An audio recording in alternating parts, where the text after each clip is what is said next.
warahmatullahi wabarakatuh. Selamat pagi teman-teman semua ya. Semoga teman-teman semua diberikan kesehatan, ya, perlindungan dan juga kebaikan oleh Allah Subhanahu Wa Taala dimanapun teman-teman berada. Ya. Oke, untuk pagi hari ini di pertemuan ke-10 bab 8 ya, akan saya jelaskan sedikit yaitu kas dan setara kas. Di mana dalam pembahasan ini terdiri dari 20 slide ya. Kemudian untuk minggu ini tugas untuk sementara saya tiadakan dulu ya, mengingat beban tugas mahasiswa juga saya rasa juga sudah lumayan banyak. Nanti di pertemuan berikutnya akan ada soal latihan saja ya, mungkin seminggu atau 2 minggu lagi gitu. Oke.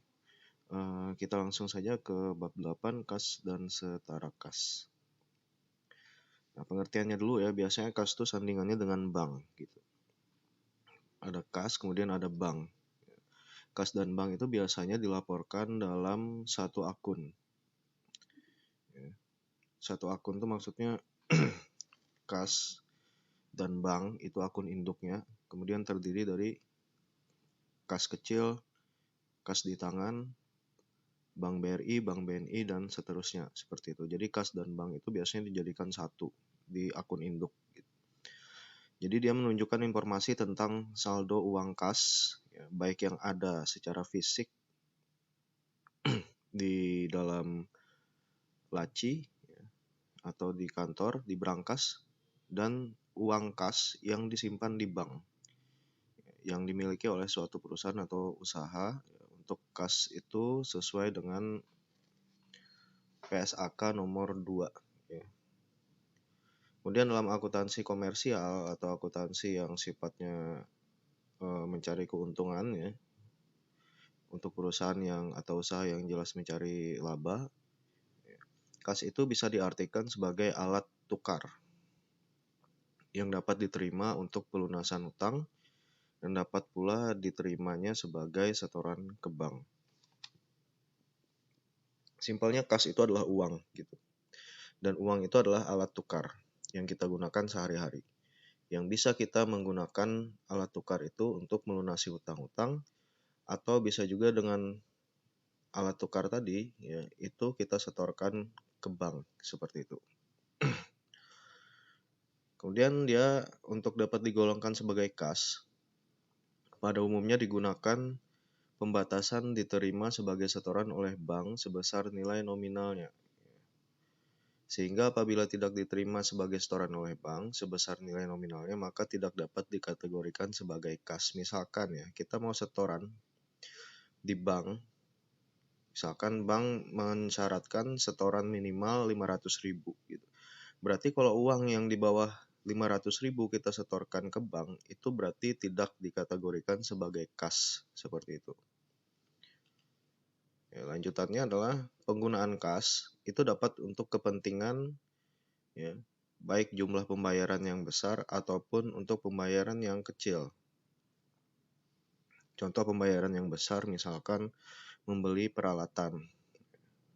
Itu kan harganya ya kisaran 1 juta ke atas misalkan seperti itu ya. Membeli mesin. Nah, itu biasanya menggunakan kas yang jumlahnya relatif besar. Atau penggunaan yang selanjutnya penggunaan yang kecil ya. Contoh bayar parkir, kemudian membeli bahan bakar, terus membayar listrik, membayar air, itu menggunakan pembayaran yang relatif kecil, disebutnya kas kecil gitu. Nominalnya biasanya berada di bawah 1 juta. 1 juta sampai di bawahnya gitu ya. Kemudian pencatatan pada saldo bank juga sering tidak sesuai dengan saldo rekening koran. Artinya seperti ini teman-teman ya. Kalau teman-teman punya rekening bank, itu kalau kita minta cetak mutasi transaksi di rekening bank itu di buku rekeningnya, kemudian setiap bulan kita minta rekening koran. Rekening koran itu maksudnya lembaran yang berisi catatan-catatan mutasi kas kita di dalam rekening bank tersebut gitu. Nah, kita bisa cocokkan antara buku bank yang kita catat, buku bank yang dicatat oleh bank melalui rekening koran dengan catatan uang kas kita. Itu biasanya selalu terjadi selisih. Di akhir bulan biasanya disebutnya rekonsiliasi bank. Atau pencocokan catatan kas yang dicatat oleh perusahaan dengan catatan kas yang dicatat oleh bank, seperti itu. Oleh karenanya harus ada pengaturan kas dan bank yang sesuai dengan ketentuan undang-undang perpajakan dan juga undang-undang akuntansi ya. Oke. Kemudian dalam akuntansi kas itu dikenal dengan pengendalian kas. Kenapa harus ada pengendalian? Karena uang kas ini sangat mudah untuk dipindah tangankan dan mungkin tidak dapat dibuktikan. Sehingga pengendalian kas yang ketat itu sangat penting ya. Terutama untuk pengendalian internalnya. Ya, kalau di perusahaan itu orang yang setiap hari ya di perusahaan itu biasanya setiap pagi itu ada cash out name. Artinya cash out name awal yaitu buka brankas awal di pagi hari, itu uangnya dihitung ya, fisiknya. Kemudian disesuaikan dengan catatan terakhir kemarin sore. Kemudian yang menghitung ya, itu ada yang mengawasi. Ada 2 orang yang mengawasi, kemudian ditandatangani di berita acara. Kemudian saat sore hari ya mau pulang dari kantor itu uang dihitung kembali. Ya. Uang kas yang sudah digunakan di hari itu dihitung kembali, kemudian disesuaikan dengan catatannya. Nah, itu salah satu bentuk pengendalian kas gitu. Nah, kalau di usaha-usaha mikro bagaimana ya? Teman-teman bisa terapkan hal ini. Bisa terapkan, misalkan uang kas yang ada saat buka usaha pagi hari itu ada berapa terhitung. Ya. Kemudian di sore hari saat udah mau tutup, ya, itu hitung kembali berapa uang yang berasal dari penjualan dan berapa uang yang dikeluarkan untuk membeli sesuatu seperti itu. Nah, prosedur pengendaliannya itu dibagi menjadi 2. Yang pertama penerimaan kas, yang kedua adalah pengeluaran kas. Ya. Kas tuh cuma ada 2 ya ininya, jalur untuk mengendalikannya. Yang pertama penerimaan, yang kedua adalah pengeluaran. Penerimaan kas itu berarti terkait dengan aktivitas penjualan dan lain-lain. Sedangkan pengeluaran kas itu berarti terkait dengan pembayaran dan lain-lain seperti itu ya. Dalam penerimaan kas pengendaliannya seperti apa? Yang pertama harus ditujukan dengan jelas fungsi-fungsi dalam penerimaan kas, dan setiap penerimaan kas itu harus segera dicatat. Kalau bisa disetor ke bank hari itu juga. Ya. Kalau di perusahaan seperti itu ya. Jadi kas diterima hari itu mulai jam operasional jam 8 sampai jam 2 misalkan. Kemudian jam 2 setelah kas semua terkumpul, catatan semua dicatat semua ya, kemudian diserahkan ke bank, distorkan seperti itu. Artinya tidak ada uang kas yang mengendap 1 hari saja di dalam brankas seperti itu. Nah, kalau di usaha kita yang kecil bagaimana ya? Kita tidak perlu setor ke bank misalkan. Yang penting penerimaan kas itu kita catat berapa penjualan kita yang terjadi hari ini misalkan. Kalaupun teman-teman mau setorkan di bank itu juga lebih bagus lagi seperti itu. Kemudian yang kedua adalah diadakan pemisahan fungsi antara yang mengurus kas dengan yang mencatat kas gitu. Artinya seperti ini teman-teman ya. Kalau teman-teman lihat di supermarket itu ada kasir biasanya. Nah, kasir itu fungsinya hanya untuk mencatat uang yang masuk setiap hari dan uang yang keluar sebagai kembalian gitu. Kemudian yang mengurus kas itu bukan kasir lagi nanti ya. Tapi ada bagian keuangan nanti di situ. Nah, kalau kita yang punya usaha, kita belum memiliki karyawan yang semacam ini, maka kita bisa lakukan 2 hal sekaligus. mencatat dan mengurus kasnya. Tapi pada umumnya ya, yang sesuai prosedur, orang yang mencatat kas dengan orang yang mengurus kas itu harus orang yang berbeda, tidak boleh orang yang sama. Kalau orang yang sama maka akan dikhawatirkan bisa terjadi kecurangan atau bahasa akuntansinya itu fraud ya dalam kas tersebut gitu. Kemudian yang ketiga, diadakan pengawasan yang ketat terhadap fungsi penerimaan dan pencatatan kas. Nah, siapa yang mengawasi di sini? Ya tentu manajer keuangan. Ya. Kalau di perusahaan adalah manajer keuangan. Jadi setiap penerimaan dan pencatatan kas yang terjadi di hari itu harus diawasi. Ya. Kemudian yang keempat adalah membuat laporan kas untuk setiap hari sebagai pertanggungjawaban kas. Nah, ini yang saya singgung di awal tadi, kenapa di perusahaan itu ya. Kalau teman-teman bekerja di sebuah perusahaan di bagian keuangan itu nanti pasti setiap hari akan melakukan hal yang demikian ini. Ya. Jadi laporan kas setiap pagi dibuka, kemudian uang kas yang ada di brankas dihitung lagi. Itu harus pas antara catatan dengan fisik uang tersebut. Kemudian di sore hari, ya, fisik uang dihitung, sesuaikan lagi dengan catatan kas di hari itu. Kemudian ada laporan pertanggungjawaban yang ditandatangani sore itu juga bersamaan dengan uang kas yang sudah masuk di brankas, kemudian ditandatangani oleh pencatat kas, kemudian supervisi, ya minimal ada 2 orang yang mengawasi seperti itu. Nah, sedangkan untuk pengeluaran kas bagaimana pengendaliannya ya? Pengeluaran uang atau kas itu harus menggunakan cek. Kalau di perusahaan seperti itu ya, pengeluaran yang relatif besar, misalkan di atas 5 juta, ya, itu mesti menggunakan cek.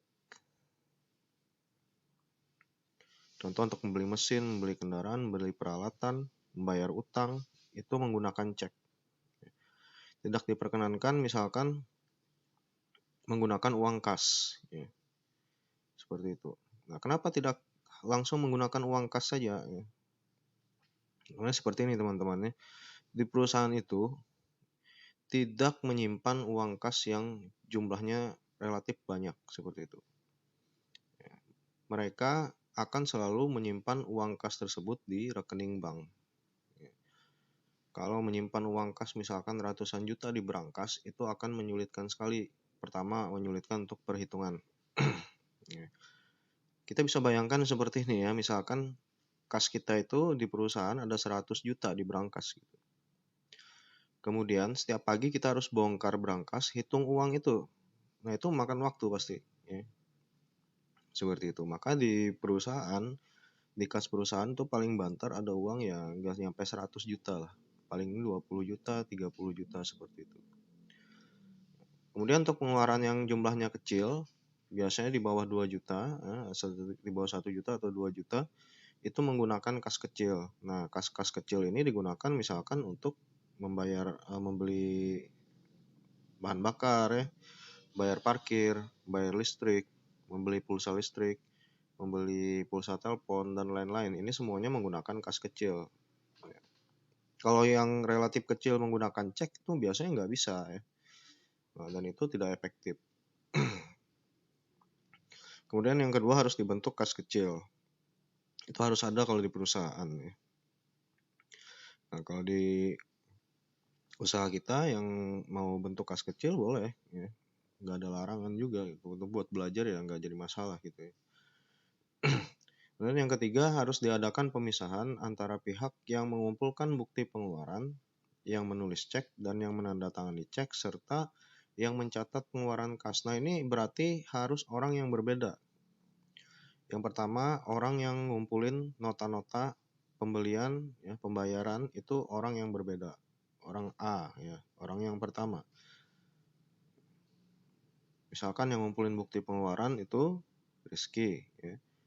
Kemudian yang menulis cek itu misalkan Yusuf. Yang menandatangani cek itu misalkan WK. Ya. Yang mencatat pengeluarannya itu misalkan Fitri. Jadi ada 4 orang yang berbeda, nggak boleh 1 orang yang sama. Kenapa nggak boleh satu orang yang sama? Ya. Pertama, satu orang tuh pasti nanti akan kesulitan. Pertama dia mengumpulkan bukti, yang kedua menulis cek, yang ketiga dia menandatangani cek, kemudian yang keempat dia juga mencatat pengeluaran kas. Kemudian yang kedua pasti akan rentan terjadi kecurangan. Dia bisa mengendalikan bukti pengeluaran tersebut, misalkan menuliskan nota kosong, ya, mengedit catatan di kas seperti itu, ya, atau membawa lari uang dari bank. Ya. Kemudian prosedural yang keempat untuk pengeluaran kas adalah pemeriksaan internal pada jarak waktu yang tidak tentu. Artinya rutin dilakukan pemeriksaan ya terhadap pengeluaran kas tersebut. Karena biasanya lebih rentan terjadi kecurangan di pengeluaran kas daripada di penerimaan. Maka untuk penerimaan kas ini, untuk pengeluaran kas ini harus secara rutin dilakukan pemeriksaan agar ya, terhindar dari resiko kecurangan. Yang kelima jelas dibuat laporan pengeluaran kas harian sebagai pertanggungjawaban. Nah ini sama seperti penerimaan kas tadi, untuk pengeluaran kas juga harus ada laporan hariannya.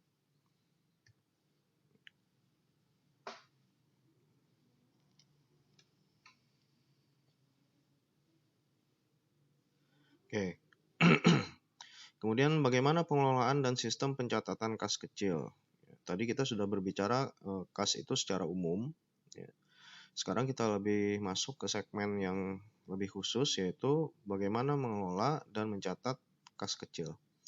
Oke, dana kas kecil itu disediakan biasanya untuk membayar pengeluaran-pengeluaran yang jumlahnya relatif kecil, seperti yang sudah saya sebutkan sebelumnya tadi. Ya. Kemudian pengelola kas kecil itu ada kasirnya khusus, ya nggak boleh orang yang mengelola uang yang ada di bank di perusahaan itu, orang itu juga yang mengelola kas kecil, nggak boleh, harus dipisah orangnya. Ya, jadi kasir kas kecil itu ada tersendiri khusus. Gitu.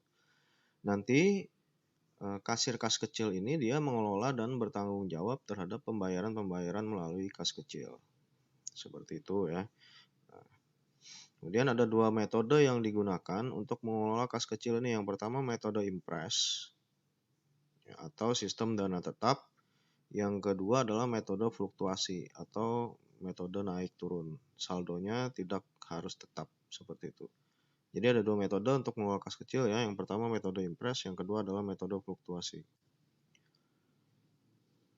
Nah, impress metode itu seperti apa? Pada metode ini ya, jumlah kas kecil itu harus selalu tetap. Misalkan kita dikasih saldo kas kecil 1 juta. Ya. Terus dalam 1 bulan tuh pengeluaran 500.000. Berarti harus diisi kembali 500.000 supaya dia saldonya tetap 1 juta. Kalau pengertiannya ya, jumlah kas kecil pada metode impress ini adalah jumlah kas kecil yang selalu tetap, yaitu sebesar cek yang diserahkan kepada kasir kas kecil untuk membentuk dana kas kecil. Kas kecil selalu menguangkan cek ke bank yang digunakan untuk membayar pengeluaran yang relatif kecil, dan setiap melakukan pembayaran, kasir kas kecil akan membuat bukti pengeluaran. Jadi ada bukti pengeluarannya yang khusus. Misalkan beli bensin, dibuatkan bukti pengeluaran kas kecilnya oleh kasir tadi ya. Nomornya berapa, kemudian berapa jumlah uangnya, keperluannya untuk apa, kemudian ditandatangani nanti di situ oleh kasirnya dan oleh orang yang memerlukan uang tadi. Nah, kenapa harus ada tanda tangan sih? Ya, karena itu buat pertanggungjawaban gitu. Kalau misalkan ada apa-apa dengan dana kas kecil itu, maka yang tanda tangan di situ bisa bertanggung jawab. Gak boleh tanda tangan itu cuma satu di situ ya. Jadi harus ada paling nggak 2 orang. Kemudian pencatatan pengeluaran dilakukan pada saat mengisi kembali saldo kas kecil. Contoh metode impress dalam kas kecil tuh kurang lebih seperti ini. PT ABC pada tanggal 1 November 2015 membentuk dana kas kecil sebesar 1 juta. Jadi ada saldo kas kecil 1 juta rupiah. Kemudian pengeluaran yang terjadi melalui kas kecil sampai tanggal 16 November itu totalnya adalah 800.000. Jadi uang kas kecil tadi itu sudah terpakai sampai bulan November itu sebesar 800.000. Rinciannya dari 800.000 ini dirinci ya. Yang pertama beban bahan bakar operasional itu 450.000. Kemudian beban alat tulis kantor 100.000, beban angkut 200.000, dan beban admin kantor 50.000. Sehingga kalau di total jumlah pengeluarannya ini semuanya 800.000. Pengeluaran kas kecil sampai tanggal 16 November 2015 sebesar 800.000. Maka jurnal yang bisa disusun dari transaksi tersebut yang pertama ya, saat kita mengisi kas kecil pertama kali. Kas kecil itu masuk ke dalam aktiva lancar ya, jadi kalau dia bertambah di sebelah debit. Sedangkan rekening lawannya adalah bank. Kenapa bank ya? Karena memang biasanya untuk mengisi kas kecil itu menggunakan cek gitu. Sehingga uang yang berkurang tuh bukan uang yang ada di kantor gitu, tapi uang yang berada di rekening bank. Jadi pengisian kas kecil itu jurnalnya kas kecil pada debit 1 juta dan bank di sebelah kredit 1 juta. Kemudian saat pengeluaran kas itu tidak ada penjurnalan ya. Artinya saat kita mengeluarkan uang-uang tadi untuk membeli sesuatu atau membayar sesuatu, di metode Impress ini tidak diberikan jurnalnya. Tapi penjurnalan itu nanti akan dilakukan saat kita mau mengisi kembali saldo kas kecil. Saat ngisi kembali tanggal 16 ya, ini tahunnya 2015 bukan 2012. Oke, saat tanggal 16 September 2015. Bentar, ini ini bulannya juga keliru. 16 November maksudnya. Saat tanggal 16 November 2015, jurnal yang ditulis saat mengisi kembali kas kecil ya, yaitu beban bahan bakar, beban alat tulis, beban angkut, dan beban administrasi kantor. Ini di sebelah debit ya, karena beban itu kalau dia bertambah di sebelah debit. Jadi ditulis di sebelah debit nominalnya, kemudian nah di sininya bukan pada kas kecil ya. Ingat, di kreditnya ini bukan kas kecil tapi bank gitu. Artinya apa? Bank itu nanti mengeluarkan lagi uang 800.000 seperti itu. Bank nanti mengeluarkan lagi uang 800.000 untuk mengisi kas kecil lagi gitu ya.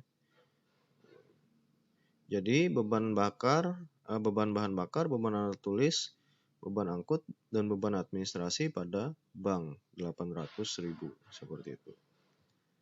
Nah, sehingga kalau kita jumlahkan ya, tadi kan saldo kas kecilnya di metode Impress 1 juta ya.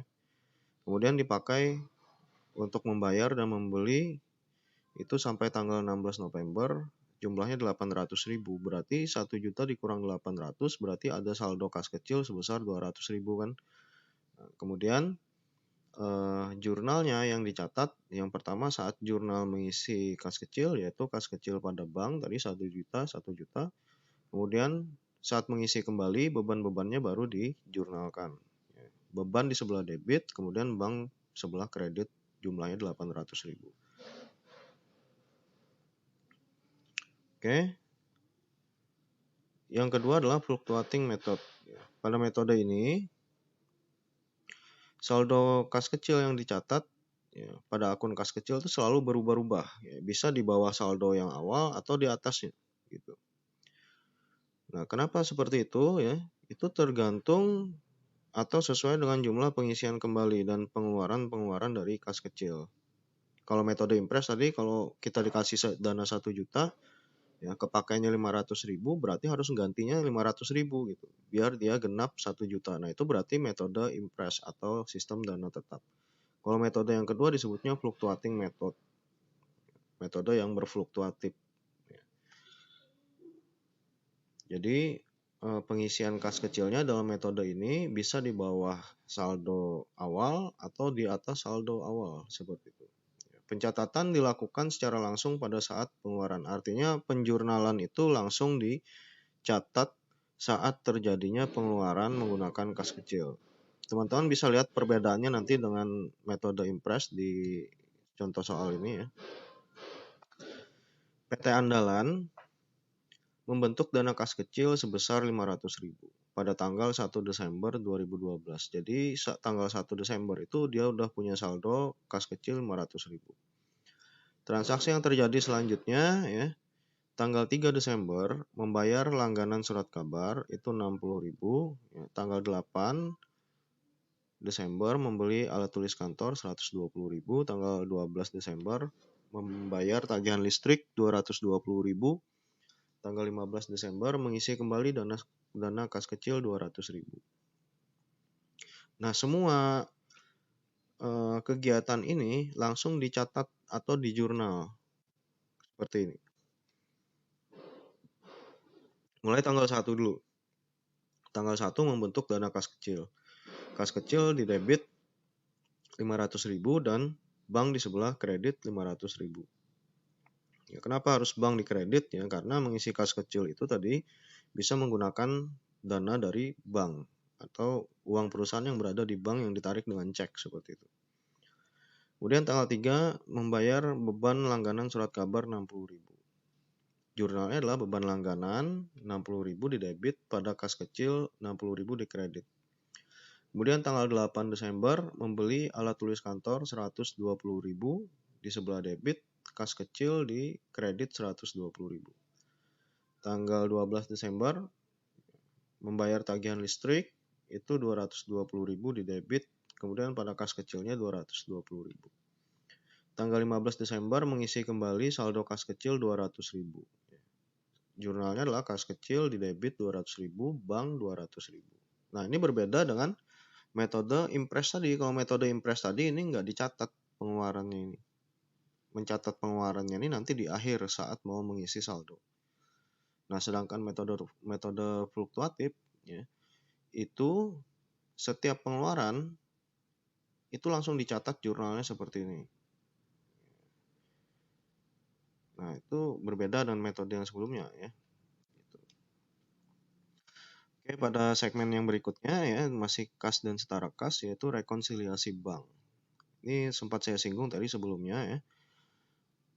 Kenapa harus ada rekonsiliasi bank? Yang pertama, setiap hari transaksi itu dicatat. Sedangkan uang yang diterima atau uang yang dikeluarkan selalu melalui bank. Kecuali jumlah yang kecil perlu merekomendasikan laporan bank seperti itu. Kalau kita itu setiap harinya mengeluarkan pengeluaran yang relatif besar, dan itu dikeluarkan melalui uang kas kita yang ada di bank, maka kita perlu sekali untuk melakukan rekonsiliasi. Manfaatnya apa? Ya, manfaatnya adalah untuk mengecek ketelitian pencatatan akun kas dan catatan bank, serta untuk mengetahui penerimaan atau pengeluaran yang telah terjadi di bank tetapi belum dicatat oleh kita. Artinya seperti ini, teman-teman ya. Dalam rekening bank itu ada pengeluaran yang sudah dicatat oleh bank, tapi oleh kita tuh belum kita catat gitu. Dan begitu juga sebaliknya, ada uang kas kita yang sudah kita catat, tapi di bank belum tercatat seperti itu. Nah, ini yang perlu dilakukan rekonsiliasi. Akibat yang ditimbulkan adalah perbedaan antara saldo menurut catatan kas dengan saldo menurut laporan bank. Kalau kita menemukan hal yang demikian ya, kas kita catatannya 900.000, di bank misalkan catatannya 750.000. Nah, itu kita tidak bisa menyimpulkan bahwa itu terjadi kecurangan. Nggak seperti itu maksudnya ya. Artinya pemikiran kita tidak mengarah ke sana seperti itu. Tapi yang harus kita lakukan adalah mencocokkan saldo yang kita catat dengan saldo yang dicatat oleh bank seperti itu. Itu pasti yang terjadi adalah ada yang kita catat tapi belum dicatat oleh bank, atau sebaliknya ada yang sudah dicatat oleh bank tapi oleh kita belum ada yang kita catat seperti itu. Elemen-elemen ya, yang dapat menimbulkan perbedaan itu apa saja? Yang pertama adalah elemen-elemen oleh perusahaan itu sudah dicatat sebagai penerimaan tetapi belum dicatat oleh bank. Artinya gini teman-teman ya, kita itu udah catat penerimaan di hari itu. Misalkan orang bayar utangnya ke kita ya melalui rekening bank. Dia udah lapor ke kita pelanggan itu ya, saya sudah membayar sekian, dia potongan resinya, kemudian kita catat gitu. Tapi di bank belum dicatat seperti itu. Nah, itu elemen yang berada di perusahaan. Yang pertama bagian A, elemennya adalah setoran yang dikirim ke bank pada akhir bulan, tetapi belum diterima oleh bank sampai bulan berikutnya. Itu disebutnya setoran dalam perjalanan. Artinya itu kayak gini ya, teman-teman disuruh bos gitu, di akhir bulan, end of month, misalkan tanggal 30 September, kamu store uang ini ke bank gitu. Jam 2 siang misalnya, kamu store ke bank, udah kamu store, ya, kamu terima resinya, terus sampai kantor kamu serahkan ke bagian pencatatan keuangan. Dia catat tuh, misalkan setoran di tanggal 30 September terjadi 50 juta. Tapi sama bank belum dicatat sampai awal bulan berikutnya seperti itu. Nah, itu berarti ada penerimaan kita yang belum dicatat oleh bank. Kemudian yang kedua adalah setoran yang diterima oleh bank pada akhir bulan tetapi dilaporkan sebagai setoran bulan berikutnya karena laporan bank sudah terlanjur dibuat. Ini sebutnya juga setoran dalam perjalanan. Ini kasusnya hampir sama dengan poin A tadi ya. Kita disuruh store ke bank jam udah 2:30 sore gitu. Dan bank udah tutup, mau hampir tutup ya. Dia tellernya mau hampir tutup jam 3, hampir jam 3 seperti itu. Kemudian uang yang kita storekan tadi itu ya, itu nggak mereka catat dulu di bulan itu gitu, di akhir bulan itu. Karena apa? Karena banknya tadi sudah terlanjur membuat laporan banknya untuk bulan September misalkan. Otomatis uang yang kita setor di tanggal 30 September itu nanti akan dicatat pada bulan Oktober seperti itu. Untuk laporannya ya. Yang C adalah uang tunai yang tidak disetorkan ke bank. Artinya kita punya uang tunai di kantor, di brankas kita, tapi kita lupa menyetorkan ke bank. Sehingga praktis oleh bank itu tidak tercatat. Ini elemen-elemen yang oleh perusahaan ya. Kemudian poin yang kedua adalah elemen-elemen yang sudah dicatat sebagai penerimaan oleh bank tetapi belum dicatat oleh perusahaan. Ini kebalikannya tadi ya. Contoh, bunga. Bunga di sini pendapatan bunga ya. Bunga yang diperhitungkan oleh bank terhadap simpanan perusahaan ya, tetapi belum dicatat dalam buku perusahaan. Contoh di sini jasa giro. Artinya itu seperti ini teman-teman ya. Perusahaan tuh punya rekening giro di bank BRI misalkan, itu setiap bulannya dia dapat bunga di situ. Atau jasa giro lah, pendapatan jasa giro. Nah, pendapatan jasa giro itu sudah dicatat oleh bank dalam laporan banknya. Tapi oleh kita perusahaan, kita belum mencatat hal demikian itu. Karena apa? Kita hanya bisa mengetahui pendapatan jasa giro itu biasanya di akhir bulan, sehingga barulah perusahaan mencatat pendapatan jasa giro seperti itu. Poin B adalah penagihan wesel oleh bank. Wesel itu surat piutang kayak gitu ya. Misalkan kayak gini. Saya perusahaan WK misalkan pihak Bank BRI, kemudian Bintang adalah konsumen saya. Saya menyuruh WK sebagai pihak bank untuk menagihkan utangnya Bintang itu kepada saya gitu. Dalam bentuk wesel. Nah, seperti itu ya. Kemudian si Bintang tadi ya, ditagih sama WK ya. WK kan orang bank misalkan seperti itu. Jadi penagihan wesel oleh bank itu sudah dicatat oleh bank sebagai penerimaan, tapi perusahaan belum mencatatnya karena bank misalkan belum memberitahu kita gitu. Nanti akan diberitahu pada saat end of month di rekening koran atau laporan bank seperti itu. Artinya Bintang tadi sudah ditagih oleh pihak WK ya dari Bank BRI, kemudian Bintang membayar wesel tersebut, sama bank udah dicatat sebagai penerimaan di rekening giro saya gitu ya. Tapi saya belum terima laporannya seperti itu. Jadi itu belum tercatat. Yang ketiga ya, adalah elemen-elemen yang sudah dicatat oleh perusahaan sebagai pengeluaran tetapi belum dicatat oleh bank. Contoh, ya, jadi ini elemen-elemen yang sudah dicatat oleh kita sebagai perusahaan, ya, dicatatnya sebagai pengeluaran tapi oleh bank belum dicatat. Contoh misalkan cek yang beredar atau outstanding check, yaitu cek itu sudah dikeluarkan oleh perusahaan dan dicatat sebagai pengeluaran kas, tapi oleh penerima itu belum diuangkan ke bank sehingga bank belum mencatatnya sebagai pengeluaran. Simpelnya seperti ini ya. Misalkan saya sebagai pimpinan perusahaan itu mengeluarkan cek misalkan 10 juta. Saya suruh Bintang untuk cairkan cek itu ke bank. Si Bintang ini berarti penerima cek ya. Dia cairkan, saya suruh cairkan ke bank uang 10 juta, tapi sama dia belum dicairin gitu. Artinya cek itu masih di dalam tasnya gitu.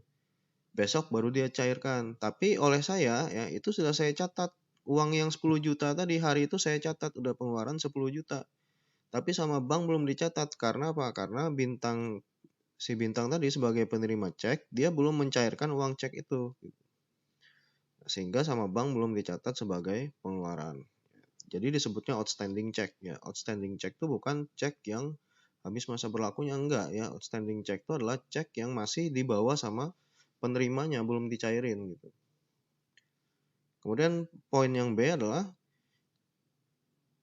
cek yang sudah ditulis dan dicatat dalam jurnal pengeluaran, tapi ceknya belum diserahkan kepada yang dibayar. Berarti belum merupakan pengeluaran sehingga jurnal pengeluaran kas harus dikoreksi pada akhir periode. Ini hampir sama seperti yang poin A tadi, tapi bedanya apa? Ini ceknya untuk pembayaran ya. Ceknya itu sudah ditulis, dicatat dalam jurnal, tapi ceknya belum diserahkan kepada yang bayar gitu. Kalau yang poin A tadi kan ceknya sudah diserahkan kepada penerima ya, kalau ini belum diserahin gitu. Artinya ceknya masih ditulis saja, ditulis, ya. Kemudian dicatat di jurnal, uangnya keluar sekian, tapi ceknya belum diserahkan kepada yang dibayar. Nah, jadi nanti di akhir periode harus dikoreksi. Kemudian yang keempat ya, adalah elemen-elemen yang sudah dicatat oleh bank sebagai pengeluaran, tapi belum dicatat oleh perusahaan. Contohnya, yang A, cek dari pelanggan yang ditolak oleh bank. Karena ternyata cek itu saldonya kosong, ya, tapi belum dicatat oleh perusahaan. Nah, kadangkala cek kosong ini ya, bukan berarti uangnya itu nggak ada, nggak kayak gitu maksudnya ya. Cek kosong itu misalkan kita mau narik cek, mencairkan cek tadi ya, ternyata saldo kita di bank itu nggak cukup sama uang yang mau kita cairin gitu. Misalkan di ceknya ditulis di situ 50 juta, tapi saldo kita ada 40 juta. Nah, itu disebutnya cek kosong. Artinya ceknya itu tidak bisa dicairkan oleh bank atau ditolak gitu. Karena saldo kita tidak mencukupi dengan jumlah cek yang ada di situ. Kemudian poin B adalah bunga yang diperhitungkan atas overdraft tetapi belum dicatat oleh perusahaan. Yang poin C adalah biaya jasa bank yang belum dicatat oleh perusahaan. Biaya jasa bank itu ya biaya admin, gitu, biaya bunga. Nah, dua itu biasanya dicatat sebagai biaya jasa, ya, tapi sama perusahaan belum dicatat gitu. Nah, ini contoh kasus ya.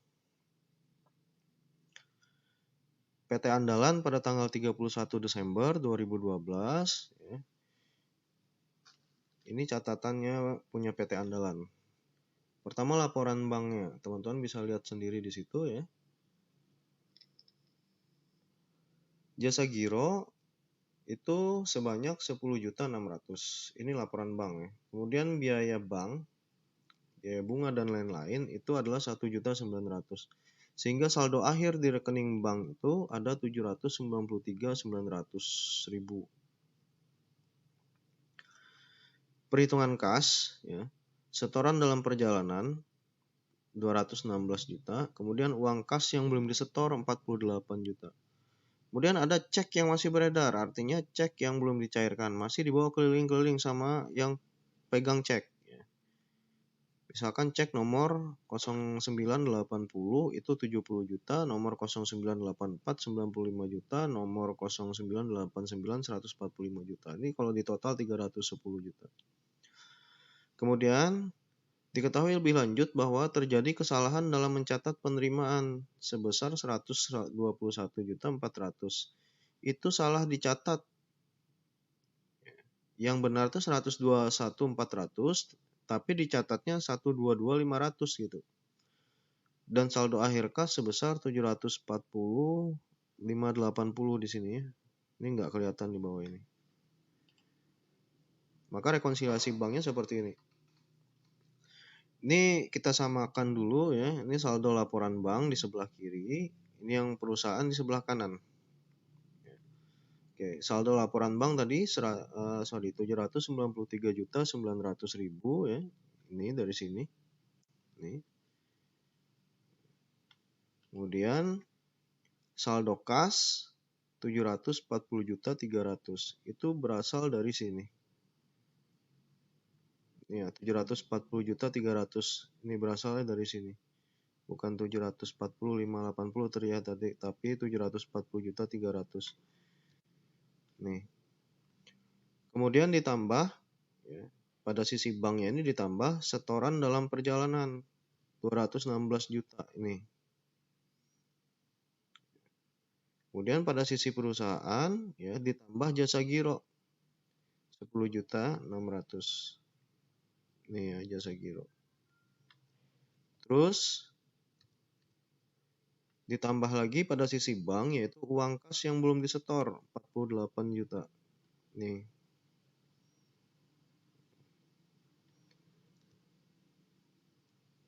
Kemudian ini dijumlahkan dulu ya, jadi totalnya 264 juta. Ini dijumlahkan jadi 10.600.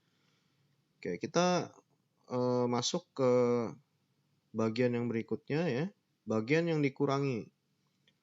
Pada sisi bank itu bagian yang dikurangi dengan cek yang masih beredar. Jadi cek-cek yang masih di tangan penerima itu ya, itu dikurangi dulu di sisi banknya. Cek nomor 0980, 84, dan 89. Masing-masing 70 juta, 95 juta, 145 juta. Sehingga dijumlahkan di sini totalnya 310 juta. Kemudian pada sisi perusahaan itu dikurangi apa saja? Biaya bank 1.900.000 ini. Kemudian koreksi penerimaan 1.100.000. Dapat dari mana 1.100.000 itu? 1.100.000 itu didapat dari sini. 122.500 dikurangi 121.400. Artinya koreksi itu adalah kasus yang ini tadi ya. Penerimaan itu seharusnya 121.400.000 tapi salah dicatat oleh si pencatat kas. Dia mencatatnya 122.500. Sehingga ini harus dikoreksi. Cara mengkoreksinya bagaimana? Ini dikurangkan ini gitu. Jadi temu hasilnya di sini 1.100.000. Sehingga kalau dijumlahkan di sini totalnya 3 juta. Nah, kemudian kita ke bagian akhir yaitu saldo kas yang benar menurut bank adalah ini 264 ini ditambah ini dikurang ini gitu. 793.900.000 ditambah 264 juta dikurangi 310 juta sehingga didapatkan saldo kas yang benar menurut catatan bank adalah 747.900. Sedangkan saldo kas yang benar menurut catatan perusahaan diperoleh dari sini 740.300 ya, ditambah 10.600 dikurangi 3 juta sehingga diperoleh saldo kas yang benar adalah 747.900.000 rupiah.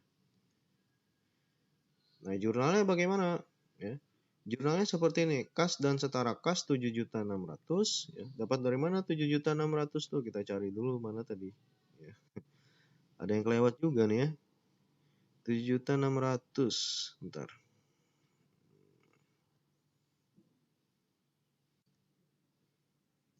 Ada yang kelewat kayaknya teman-teman. Nanti bisa dilihat sendiri ya. Kas dan setara kas 7.600, beban administrasi bank 1.900 ya. Ini.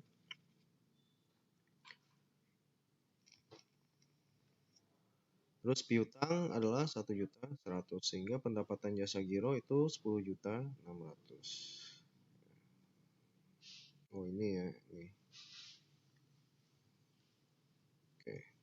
Oke, cukup pembahasan untuk kas dan setara kas ya. Semoga bisa bermanfaat untuk teman-teman semuanya. Ya. Terima kasih, saya akhiri. Selamat pagi. Assalamualaikum warahmatullahi wabarakatuh.